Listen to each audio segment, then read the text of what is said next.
Hola, buenos días. Bienvenidos al proyecto IPG Patsala de Español. Me llamo Carlos Izquierdo Tobías y soy exprofesor visitante de Jamia Millia Islamia, Nueva Delhi. Ahora nos encontramos en el módulo 15 del paper Cultura y Civilización Española. Este módulo se titula El liberalismo en el siglo XIX. En este módulo nos vamos a ocupar de los dos primeros tercios del siglo XIX, desde 1814 hasta 1875. Como vimos al final del módulo 14, a comienzos del siglo XIX, en España reina Carlos IV y Manuel Godoy es su todopoderoso ministro.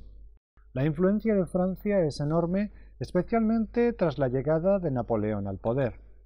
A comienzos de 1808, tras el motín de Aranjuez, en el que el infante Fernando provoca la abdicación de su padre, Napoleón hace traer a Bayona a la familia real y bajo presión les obliga a ceder el trono a su hermano José. José I Bonaparte reinó entre 1808 y 1813 con una monarquía constitucional. Intentó llevar a cabo políticas ilustradas inspiradas en los ideales de igualdad y fraternidad de la Revolución Francesa. Su única medida de largo alcance, no obstante, fue la creación de la plaza que está frente al Palacio Real, conocida como Plaza de Oriente, inspirándose en el modelo de diseño de calles francés. Dado que su poder estaba basado en la ocupación de las tropas francesas, su figura provocaba un gran descontento popular.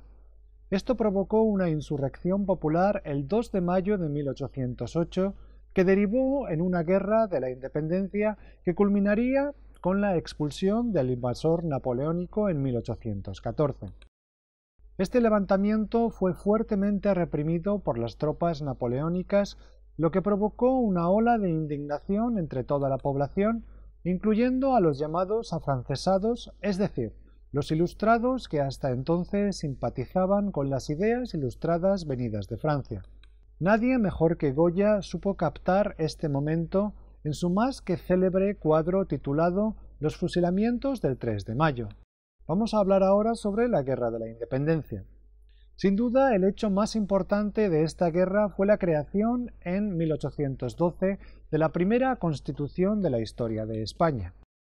Ya en 1810, para evitar caer en manos francesas, el gobierno provisional formado tras la revuelta del 2 de mayo contra José Bonaparte se traslada a la ciudad de Cádiz, en el extremo sur de España, donde contaron con el apoyo de los ingleses.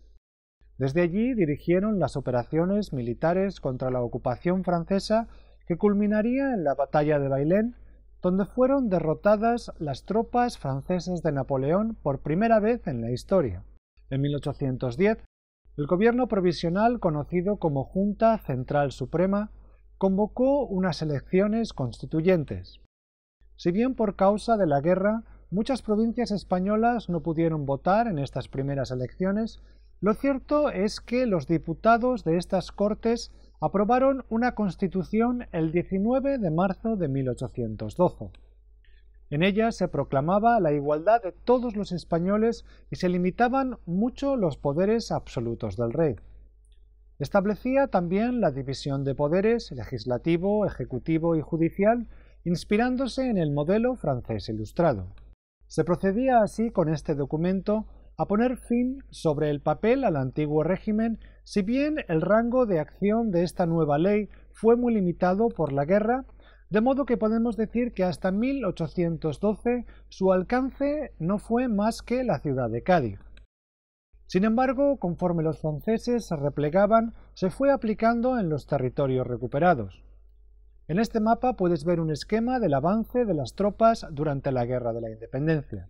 La Guerra de Independencia se caracterizó por el uso de un método de lucha diferente al empleado hasta ahora. En lugar de provocar encuentros entre dos ejércitos, donde sin duda los franceses eran superiores, pues estaban mejor equipados y contaban con mejores generales, los españoles se organizaron en pequeños grupos conocidos como guerrillas. Estos pequeños ataques eran difícilmente detectables por el ejército francés, pero provocaban un gran desgaste. A la larga permitirían la liberación de España del invasor. La guerra llegó a su fin cuando, a finales de 1813, Napoleón devuelve el trono a los Borbones en la persona del infante Fernando. Fernando VII retorna a España al año siguiente y es aclamado por la población. Procede entonces a reinstalar la monarquía absoluta. La segunda consecuencia importante de la Guerra de la Independencia fue el comienzo de los procesos de independencia en Hispanoamérica. En este mapa puedes ver la evolución del conflicto en América Latina con las fechas más importantes. Vamos a hablar ahora sobre la restauración absolutista. A su retorno en 1814, la situación en Europa es de total hostilidad a las ideas ilustradas y revolucionarias que habían acabado con una guerra entre Napoleón y sus enemigos. Este panorama favorecía a Fernando VII, un personaje de ideas claramente absolutistas. Cuando entra en Valencia, es aclamado por la población que, a pesar de todo, no salía muy beneficiada por las medidas de las Cortes de Cádiz sobre el reparto de tierras, y decide en consecuencia anular la Constitución de Cádiz y retomar la senda absolutista de sus antepasados, los monarcas absolutos del siglo XVII. Sin embargo, los tiempos habían cambiado y además se empezaron a producir durante esta década las independencias de los distintos países de Hispanoamérica. Era una época de gran inestabilidad y falta de recursos, en la que el rey intentaba por todos los medios imponer un dominio absoluto como en la época anterior. Para ello persigue a sus enemigos políticos utilizando incluso a la Inquisición. Es en este momento cuando empieza a gestarse una costumbre de nefasta repercusión para la historia de España hasta el siglo XX, los pronunciamientos militares. Un pronunciamiento es una especie de insurrección militar en la que un general o alto mando se pronuncia en contra de las políticas del gobierno e insta a que se cambien las cosas. Hubo varios pronunciamientos sin importancia durante los primeros años del reinado de Fernando VII, pero en el año 1820 el coronel Riego tiene éxito y obliga al rey a jurar la Constitución de Cádiz. Se inicia así un periodo de 3 años de políticas liberales. Vamos a hablar ahora sobre el trienio liberal entre 1820 y 1823. Esta etapa supuso un retorno de los ideales del liberalismo con reformas políticas y económicas destinadas a desmantelar el antiguo régimen y darle más poder al pueblo y a la burguesía. Sin embargo, dentro de los liberales había muchas disputas internas entre aquellos más moderados y los exaltados que pretendían la instauración de una democracia popular.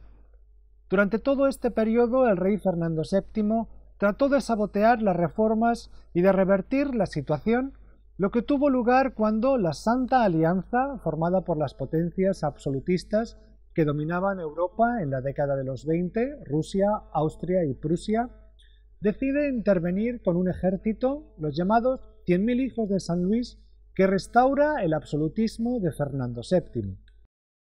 Vamos a hablar ahora sobre lo que se ha llamado la década ominosa. Entre 1823 y 1833. Con su retorno al poder, Fernando VII inicia una campaña de represión política que llevó al exilio a muchos intelectuales.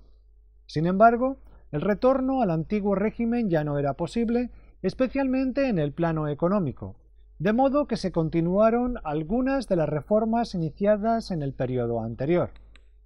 Pero incluso en esta situación había descontento de algunos sectores que reclamaban más absolutismo.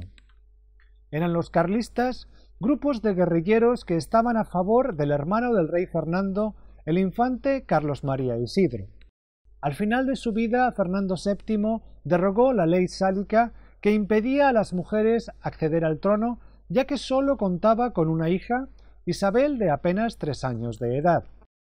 Esta medida provocó una airada respuesta de los carlistas, que se enfrentaron a los partidarios de la joven Isabel, que eran liberales. Comienzan así las guerras carlistas y la regencia de María Cristina de Borbón. Vamos a hablar ahora sobre el reinado de Isabel II. Comenzamos hablando de la primera guerra carlista de entre 1833 y 1840. A la muerte de Fernando VII, su hija Isabel contaba solo con 3 años de edad. Asumió la regencia su madre, María Cristina de Borbón, dos Sicilias, pero no pudo evitar el conflicto con Carlos María Isidro, el hermano de Fernando VII, que se consideraba con derecho al trono en virtud de la ley sálica que no permitía acceder al trono a las mujeres. Esta ley había sido instaurada por Felipe V y anulada por Fernando un año antes del nacimiento de su hija. Pronto se organizaron dos bandos en torno a cada uno de los pretendientes con posiciones ideológicas enfrentadas. Los partidarios del antiguo régimen se agruparon en torno al infante don Carlos y los liberales o isabelinos que estaban con la reina y con Isabel II. Carlos María de Borbón contó con apoyo sobre todo en las zonas del País Vasco y de Navarra, donde se le consideraba defensor de los fueros tradicionales frente al centralismo liberal. También Cataluña y Aragón se inclinaron por el infante, pues veían una oportunidad de recuperar los fueros perdidos en los decretos de nueva planta del reinado de Felipe V. Los liberales, por su parte, controlaban el ejército y las instituciones, además de las principales ciudades. Se formaron así grupos de sublevados en el norte de España, como se puede ver en la siguiente imagen que muestra la situación en 1833 aproximadamente. El conflicto se prolongó durante 7 años por la estrategia de guerra de guerrillas escogida por los carlistas hasta que en 1839 se firma la Paz de Vergara entre Espartero, conocido desde entonces como Príncipe de Vergara, y el general carlista Maroto. No obstante, hubo varios levantamientos de sectores tradicionalistas organizados en guerrillas durante todo el siglo XIX. Se habla así de la Segunda Guerra Carlista entre 1846 y 1849 y de la Tercera Guerra Carlista entre 1872 y 1876, pero es indudable que su alcance fue mucho menor que la primera. Con la Paz de Vergara, la política pasa a estar en manos de grupos liberales, moderados y radicales de manera definitiva. No obstante, los sectores muy tradicionales de la sociedad española, especialmente grupos católicos, continuaron defendiendo a los descendientes de Carlos María Isidro hasta bien entrado el siglo XX. Finalmente, el carlismo queda asimilado dentro del movimiento franquista, disolviéndose casi por completo. Vamos a hablar ahora sobre la regencia de María Cristina de Borbón. Como hemos visto, la etapa de la regencia está dominada por la guerra carlista, que en el fondo no es otra cosa que una guerra civil entre dos sectores que plantean una visión distinta de España, los tradicionalistas y los progresistas.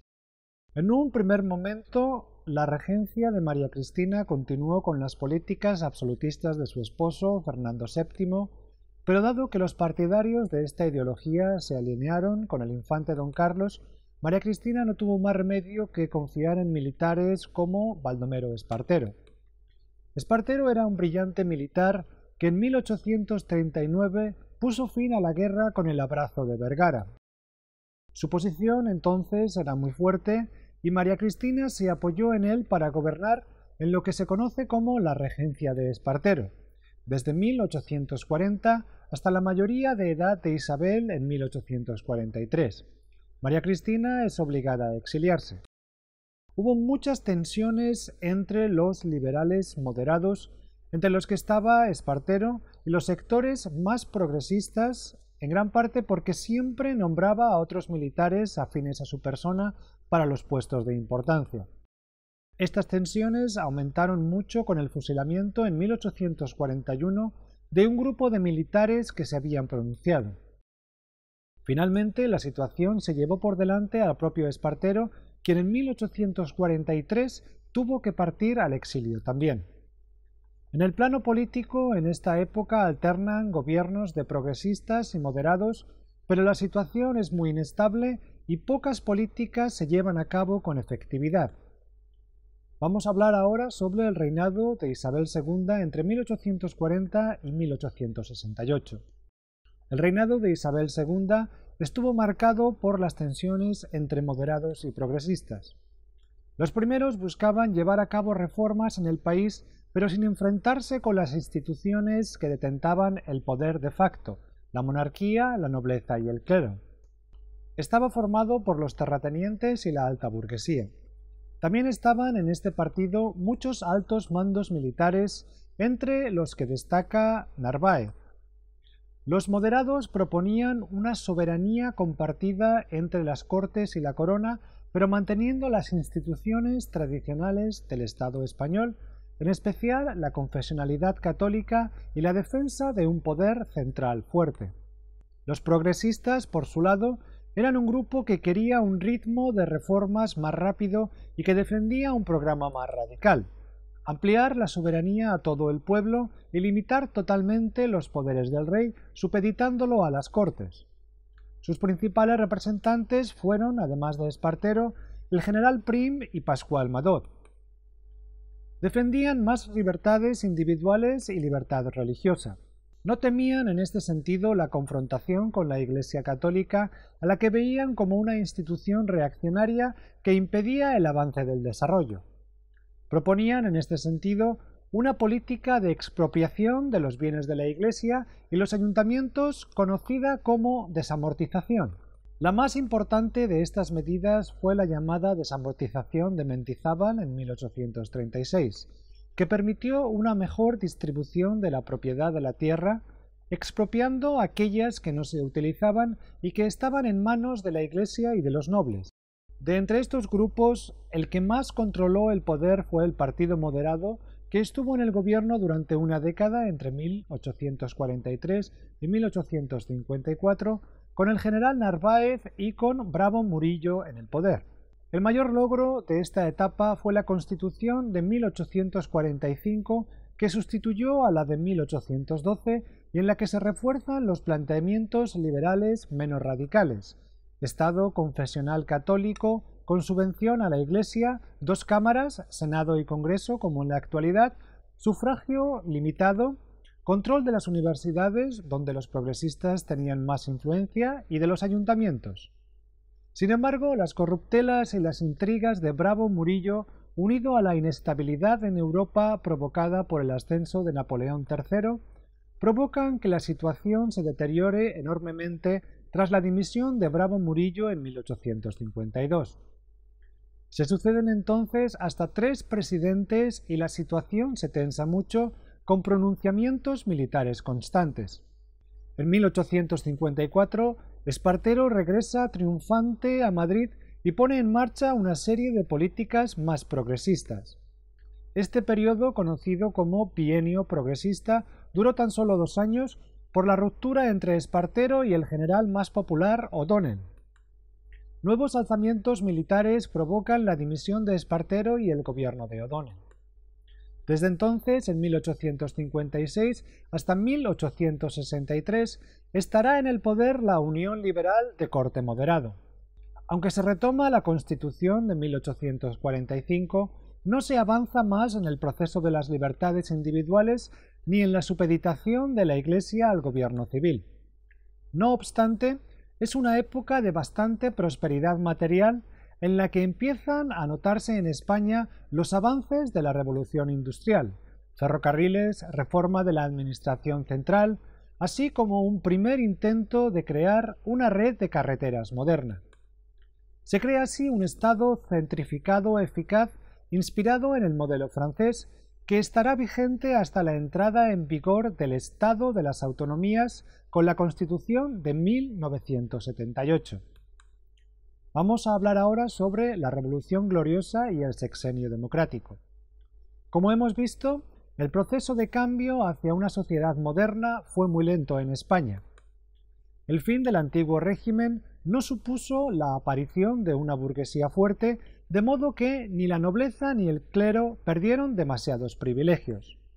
Los núcleos burgueses más importantes eran Madrid y Barcelona, las 2 grandes ciudades, donde las clases urbanas empezaron a desarrollarse, aumentando mucho el número de profesionales liberales. También asistimos en esta etapa a los comienzos de la producción industrial en España, con ferrocarriles e industrias como la textil y la siderurgia. No obstante, en la década de los 60, más de la mitad de la población española dependía directamente de la agricultura y la ganadería, que por otro lado se empezaba a modernizar. Todos estos sectores se mostraban descontentos con la lentitud de las reformas, especialmente a partir de la década de 1860. Pero no fue hasta que en los años 1866-1868 se desató una crisis que la revolución terminó de estallar. La quiebra de varios bancos y las malas cosechas provocaron un aumento enorme de los precios de los productos básicos, lo que provocó unas condiciones muy duras para la población, que se rebeló contra el régimen isabelino. Para empeorar las cosas, los generales nombrados por la reina escogieron una estrategia represiva para acabar con el descontento entre las filas de los militares y los progresistas. La revolución contó con dos personajes fundamentales, los generales Juan Prim y Francisco Serrano. Ambos llevaron a cabo una sublevación militar que empezó en Andalucía y terminó con el exilio de Isabel II en París. Se abre así un periodo de fuertes reformas conocido como el Sexenio Democrático y que abarca desde 1868 hasta 1874. La expulsión de Isabel II no llevó acompañada la creación de una república, sino que la coalición de moderados progresistas dieron el gobierno provisional al general Serrano con el objetivo de buscar un rey adecuado para gobernar España. Este convocó unas elecciones constituyentes con sufragio universal, pero excluyendo a las mujeres, por primera vez. En este gráfico puedes ver el resultado de las elecciones constituyentes de 1869. Se aprueba así la Constitución de 1869, en la que se consagra la monarquía parlamentaria como forma de gobierno. No obstante, faltaba un rey para ocupar el trono. Hubo muchas tensiones y movimientos en este proceso, pero finalmente, frente a los pretendientes de casas europeas más poderosas, se eligió a Amadeo de Saboya, de origen italiano, para que tomase la corona española. Fue la primera vez en la que hubo en España una forma de democracia real. Sin embargo, había muchas tensiones internas motivadas por las crisis económicas aún no resueltas y por las luchas por el poder entre los diferentes sectores. A modo de ejemplo, es interesante notar que el general Prim murió en un atentado el mismo día en el que el rey Amadeo llega a España. En este cuadro, el pintor Antonio Gisbert Pérez representa al rey Amadeo I frente al cadáver del general Prim. Así pues, su reinado apenas duró 2 años, entre 1870 y 1873, cuando decidió abdicar de la corona. España se encamina entonces hacia su primera experiencia republicana, con unas elecciones en las que una amplísima mayoría de la población vota por la República, como se ve en este gráfico. La primera República Española duró apenas un año, entre 1873 y 1874. La tensión en la calle y entre los militares era muy grande, lo cual provocó que el gobierno de Emilio Castelar cayera y se instaurara una dictadura militar al mando del general Serrano, con el objetivo de estabilizar el país, acabar con la revuelta carlista y con los elementos independentistas que surgían en algunas zonas como Cartagena. Sin embargo, varios políticos importantes conspiraban contra esta situación y deseaban el retorno de la monarquía. Entre ellos, Cánovas del Castillo, personaje instrumental en el retorno de los Borbones. Finalmente, el sexenio liberal termina con el pronunciamiento del general Martínez Campos en 1874. Empieza así el segundo periodo del siglo XX conocido como la Restauración, del que nos ocuparemos en el módulo 16. Muchas gracias.